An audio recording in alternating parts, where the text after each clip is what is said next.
What's up guys, it's Alan and iPhone 693 here with a Lord of the Rings 2013 set, The Journey Continues. This is set 79005, The Wizard Battle. It's got 113 pieces and it retails for about $12, $13, which is right on the mark to 10 cents a piece.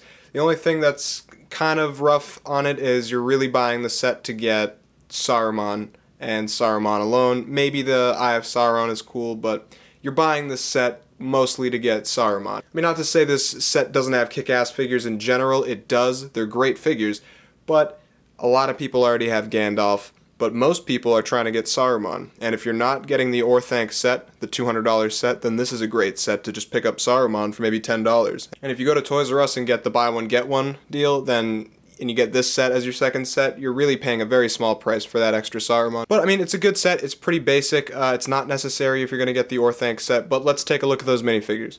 Okay, so we'll start with the one everybody's trying to look at, Saruman, and he is great. He's got an awesome little Christopher Lee face, great front and back printing on the face and torso, no leg printing, nothing fancy going on with that. This is just the plain white legs version of Saruman as opposed to the ornamental robes that he comes with in the Orthanc Tower. He comes with a really great brick-built staff. That's the way I would build Gandalf's staff, but you know, with brown pieces obviously. But I think Saruman has the most acceptable wizard staff yet so far in the Lord of the Rings series. Here I'll give you a better look at all of Saruman's attributes here. I really love that he's got the tritone printing with the white, light gray, and dark gray. Works very well. His hair is awesome. It's just a bit rubbery, like Tonto's from the Lone Ranger. If you guys have had a chance to encounter that minifigure, I'll put his headpiece right there beside him, and you can just kind of take a look at him without anything on. As you can see, that is Count Dooku's face from the upcoming Star Wars sets, but works perfectly because it's the same actor. And it's the same actor portraying an evil bearded man, so I got no problem there. I like that you get a white cape. Those aren't too easy to find. There's his detailed back printing. I really love the silver etching on the top back there, as well as the folds. The only shame I find is if you, let's say we just don't want to use the cape, then we can just show him like that, but all the back printing gets eaten up by the hair, which I don't mind, because the detail's still there, whether you see it or not, and when you take him apart, you'll definitely see the detail. Again, I love his staff. It's very Saruman-y, and yes, this figure is 100% yes. I love that he comes in a cheap set. Yes. Gandalf, who's looking like he's exactly the same, except they put a hairpiece on him and they took his cape away. But I like his cape not being there because it allows you to see his back printing, which is pretty neat, as well as this brand new Gandalf face, which also comes on Gandalf the White.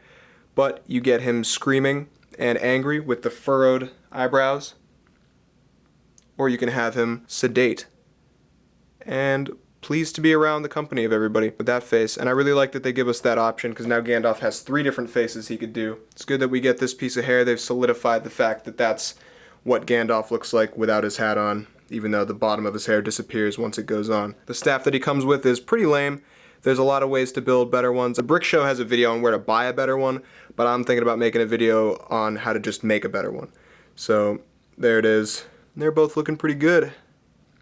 Yeah, no question that you get pretty hooked up with minifigures, especially if you don't have Gandalf. This is a great set to start on for Lord of the Rings. Good set. Let's take a look at the actual set and its features, though.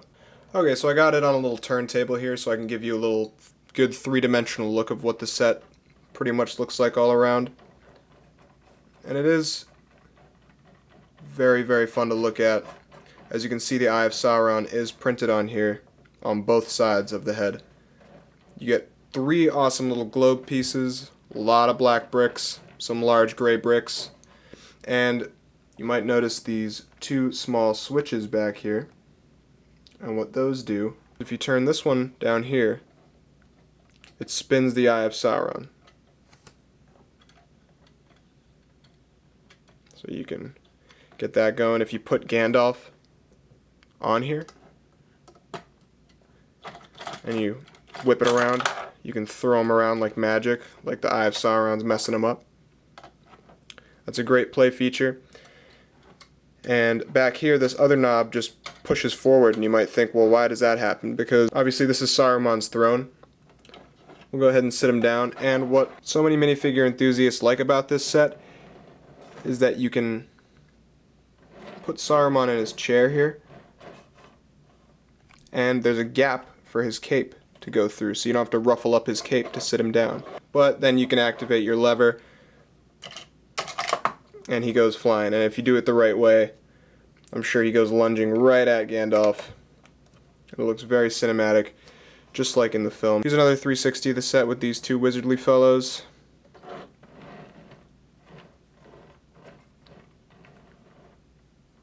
The set is looking very good. Even this little turntable looks like it could match the set. Like it could be part of the floor pattern in Orthanc, so that's pretty cool. I'll probably use that when I make a Lord of the Rings Lego movie, which I am making. We're going to start shooting that this summer, next month, once the Lego Motel episodes are finished being shot. I'll save that information for now. And I'll give you guys a look at the Eye of Sauron up close. I'll pop the globe off. As you can see, the globe heavily magnifies it, and they have you stick it on a little stud there. That's the 360 review. A lot of great pieces in this set. I'll go ahead and just close her off from here. I'm going to give this set an 8 out of 10. Great set if you want it, because you're definitely going to want this Saruman if you're a Lord of the Rings collector or any kind of collection completist, and you're going to want a brand new Gandalf face without the hair, just because, hey, he's new and he can ride that eagle. I'm 100% glad I finally have the Saruman minifigure, seeing as he's one of my favorite characters in the Lord of the Rings mythos.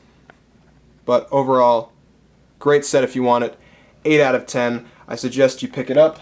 But before we head out, I just want you guys to appreciate... Push everything off. I just want you guys to appreciate the box for a minute, just because this is one of the most amazingly designed boxes LEGO has done to date. It just makes the set look a lot cooler than it actually is. I mean, you know, not in a negative way, but they add a lot of extra photoshopping and stuff that they haven't been doing lately. It's just gotten a lot more detailed. I like the new red on the side as opposed to the green. I'm going to give you the rating again in case you forgot. 8 out of 10, great set all around. Thanks for checking this review out, guys. You rock. Peace.